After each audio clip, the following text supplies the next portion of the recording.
Hello, I'm Pastor Matt Verhoeg, and today I'd like to talk about 1 Kings chapter 19. Elijah's come down from the mountain after the confrontation with the prophets of Baal, who were defeated, and the nation of Israel has rededicated itself to the Lord. Now, this should be a crowning achievement, but it takes an ominous turn when Jezebel, the evil queen, sends him a death threat.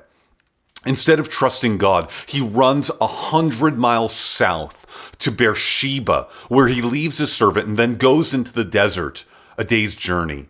He asks that he might die, saying, "It is enough now, O Lord. Take away my life, for I am no better than my fathers." Now Elijah is depressed. He's so depressed that he prays he would die.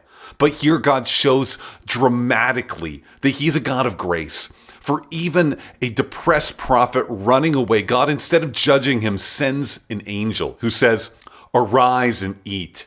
And he looked, and behold, there was at his head a cake baked on hot stones and a jar of water. And he ate and drank and lay down again. Notice he doesn't get up. He still isn't obeying God, but God in his grace sends the angel again. This time he obeys, and he arose and ate and drank and went in the strength of that food 40 days and 40 nights to Horeb, the mountain of God. Now he's still disobeying God. He's going 285 miles in the exact wrong direction. But now on the mountain, God shows up for a third time to our depressed and disobedient prophet. God says, "What are you doing here, Elijah?" And now Elijah, he kind of just lets God have it. He said, "I have been very jealous for the Lord, the God of hosts.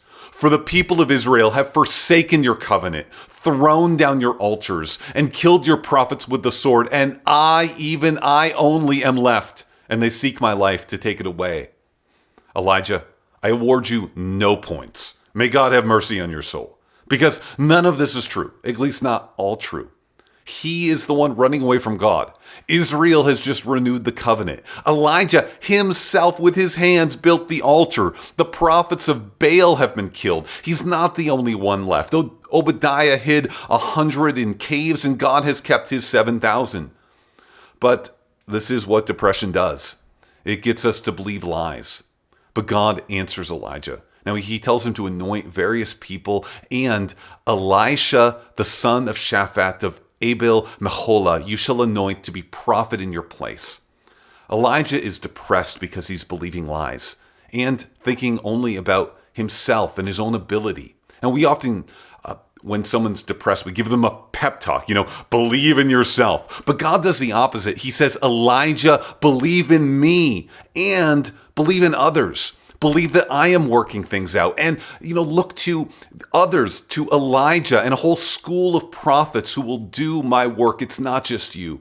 Now, so much could be said about depression, but in this text we see 3 simple ways to start working through it. 1, believe truth instead of lies.